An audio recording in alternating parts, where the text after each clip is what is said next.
आता उत्तर महाराष्ट्रातील आरोप प्रत्यारोपणकडे वळूया। रावेर लोकसभा मतदारसंघाची निवडणूक हातघाईची होणार असं चित्र आहे। राष्ट्रवादीचे उमेदवार मनीष जैन आणि त्यांचे वडील खासदार ईश्वरलाल जैन यांची पार्श्वभूमी गुन्हेगारी असल्याचा घणाघाती आरोप विरोधी पक्षनेते एकनाथ खडसे यांनी केलाय। तर जैन यांनीही खडसेंना प्रत्युत्तर दिलंय। रावेरमध्ये हरिभाऊ जावळेंचा पत्ता कापून एकनाथ खडसेंनी रक्षा खडसेंना उमेदवारी मिळवून दिली।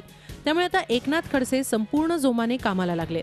खडसेंशी राजकीय कट्टर शत्रुत्व असलेले राष्ट्रवादीचे खासदार ईश्वरलाल जैन यांचा मुलगा मनीष जैन यांना राष्ट्रवादीने उमेदवारी दिली आहे। त्यामुळे खडसे आणि जैन यांच्यात वाकयुद्धाला सुरुवात झाली आहे। जैन पिता पुत्रांवर गुन्हे दाखल असल्याचा आरोप एकनाथ खडसेंनी केलाय। दोघांवर आतापर्यंत प्रामुख्याने गंभीर अशा स्वरूपाचे 7 गुन्हे दाखल आहे आणि त्यामध्ये जिल्हा बँकेचे त्या संदर्भामध्ये गुन्हे आहे। जिल्हा बँकेचे 17 कोटी रुपये त्या ठिकाणी घेतले आहेत। तर जैन यांनीही खडसेंना प्रत्युत्तर दिलंय।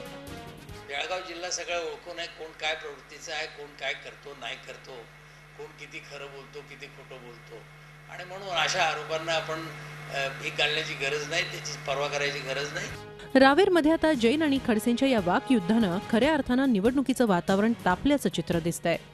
जळगावहून विकास भदाणेसह bureau report, Zee media, Mumbai. Zee 24 तास रहा एक पाऊल पुढे।